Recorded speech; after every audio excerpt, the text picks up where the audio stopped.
In this clip, I'll talk about Python distributions for data science. Well, you already know Python and may already have it installed on your local machine along with your favorite Python packages. So why do you need a Python distribution for data science?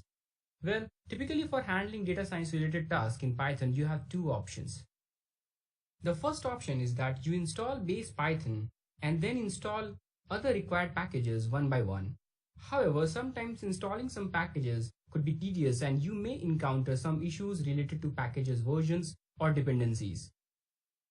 A much better way, especially for beginners, is to use specialized Python distributions that comes with pre-installed and optimized Python packages. This is very useful, especially when you are starting your data science journey, because you can set up your environment very quickly and you can simply start right away without worrying too much about versions and dependencies. A couple of very famous and commonly used Python distributions that are typically used by data scientists are Anaconda and in Thought Canopy. These Python distributions come with pre-installed packages that are useful for data science related activities. But you can always install other Python packages that are not available in these Python distributions. You can use free version of either of these distributions to get started. But you can also look into their commercial products if you are interested in dedicated customer support or enhanced features. In this course, we will be using the free version of Anaconda distribution, but you are free to pick either of these two Python distributions. However, one major question that you will encounter when downloading any of these Python distributions is that whether you should work on Python 2 version or Python 3 version. So in the next clip, we will briefly list out pros and cons of using Python 2 or Python 3 versions. So why we need to worry about Python versions? Well, Python 3 has some breaking changes from Python 2, therefore you will have to pick one path before moving ahead. So which one should you pick? Well, Python 3 is cleaner and much faster than its predecessor and is definitely the future. However, some packages have still not moved to Python 3. So Python 2 offers stable third-party packages, and because it's been there in the arena for a long time, it has better community support also. Not only this, some special features of Python 3 have backward compatibility with Python 2. So you can use Python 2 and still get those features. In this course, we'll be using Python 2 version for our work, but you can pick up Python 3 version also without any issue. So now you have some solid idea about Python distributions and its versions. So in the next clip, we will install the Anaconda Python distribution.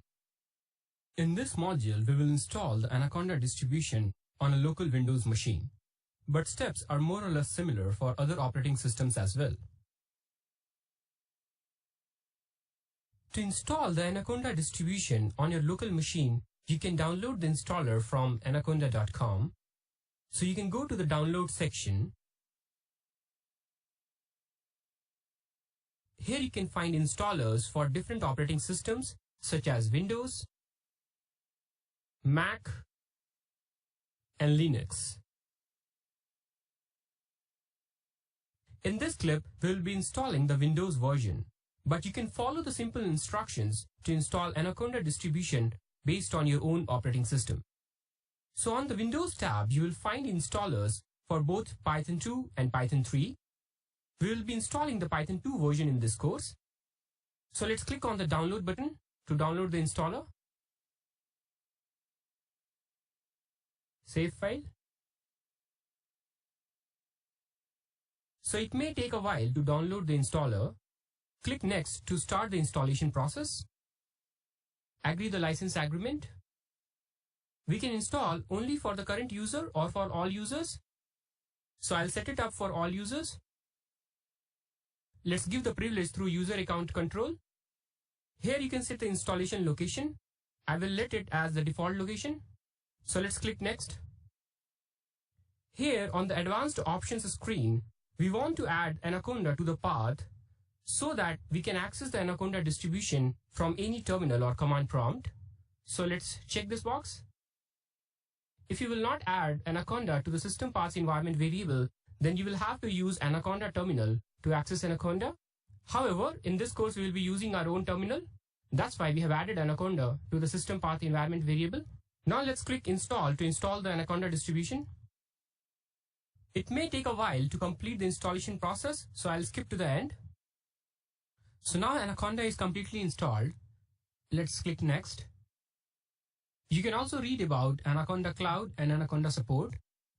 I'm using the Git bash terminal here, but you can pick any terminal of your choice. So on the terminal, let's see the Python version using the Python version command. So here you can see the default Python on your machine is the Anaconda distribution. The version may change depending upon your installer.